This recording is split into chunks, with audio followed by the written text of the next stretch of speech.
Bom, vamos lá, pessoal. Mais uma aula, né? Hoje a gente vai esclarecer alguns pontos que geralmente se há muita dúvida, né? Muitas pessoas falam algo no sentido de: como é que eu vou adivinhar o mercado? Como é que eu vou prever o futuro? Essas coisas são praticamente impossíveis, né? E no mercado a gente não trabalha, nós traders, especuladores, né? Investidores, não trabalhamos com previsão de futuro. É óbvio que a gente quer estar certo e precisamos estar certo para ganhar dinheiro, né? A gente tem que saber ali o lado que o mercado vai. Só que isso é feito através de probabilidades, né? Estatística. Então, toda a leitura que a gente faz é baseado em alguma técnica, né, que vai nos dar o viés, vai nos fazer tomar a decisão para qual lado o mercado vai trabalhar, certo? E para isso, né, obviamente a gente tem que ter alguma estratégia, algum padrão que a gente vai estar buscando aí, né, observar graficamente e executar. Então, o tema dessa aula é mais nesse sentido, para vocês saberem como que a gente faz as análises, como que é essa previsão do futuro, né? Nada mais é do que uma análise probabilística, ou uma análise estatística, discricionária, onde a gente vai ver alguns padrões e algumas ações do preço, onde vai nos mostrar alguns cenários, certo? Então, dentro de alguns fatores, a gente vai unir ali, fazer uma leitura, né, e ter como se fosse um desfecho ou um relatório apontando que há mais probabilidade do mercado fazer isso a isso, entendeu? Então é sempre nesse sentido aí as leituras. Mas, obviamente que a gente não vai aprofundar tanto aqui, porque essas aulas são para quem está iniciando. Então, se eu falar coisas mais complexas aqui, vocês vão começar a voar, né?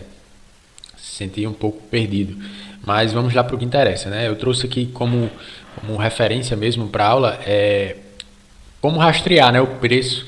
Primeiramente, você tem que saber que o mercado se move em ondas, tá? Então, ele sempre faz uma onda expansiva, certo?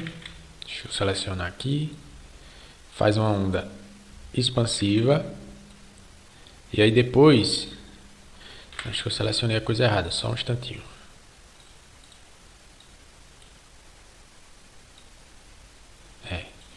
E depois ele faz uma onda corretiva, tá?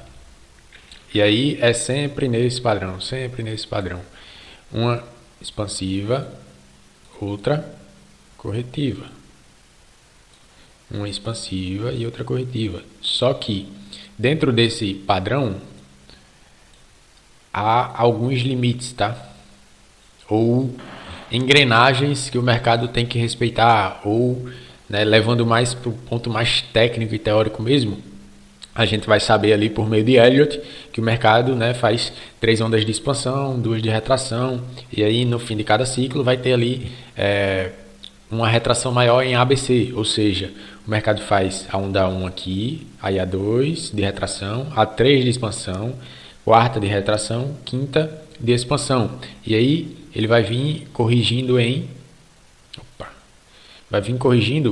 justamente em ABC, tá? Mais ou menos nesse sentido aqui, ó. A, B, C, certo? E aí uma coisa que a gente não tem como prever é o tamanho dessas ondas, né? A gente vai trabalhar o mercado de uma maneira que a gente tem que extrair o máximo, né, das ondas de expansão, ou pelo menos pegar o mercado ali numa onda de retração, iniciando, né, a onda de expansão. Então, né, para a galera que fica, como é que a gente vai prever, como é que a gente tem que se posicionar? Justamente isso, a gente sabendo das ondas, a gente tem uma certa previsibilidade, porque o mercado vai deixando pegadas, né? Observe que aqui, ó, né, é um fundo, é um topo maior, fundo menor, topo maior. Aí aqui a gente tem a quebra, ou seja, quebrou a estrutura de baixa, né? Perceba que num ciclo de alta, o mercado vai deixando topos e fundos ascendentes, ou seja, fundo maior, topo maior. E aqui ele troca a tendência, né? Ó. topo, fundo, topo, fundo.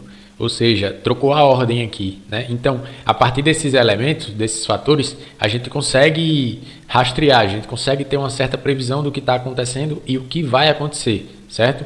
Obviamente que tem outros termos, né? Quando o mercado ali perde força, quando o mercado vai falhar a tendência, que é justamente o que aconteceu aqui, né? Por quê? Porque ele vinha fazendo topos e fundos ascendentes, ou seja, um topo maior do que o outro, e aí em certo momento o outro topo aqui, que deveria, né, ser maior se fosse para continuar a tendência, ele é justamente mais baixo, né?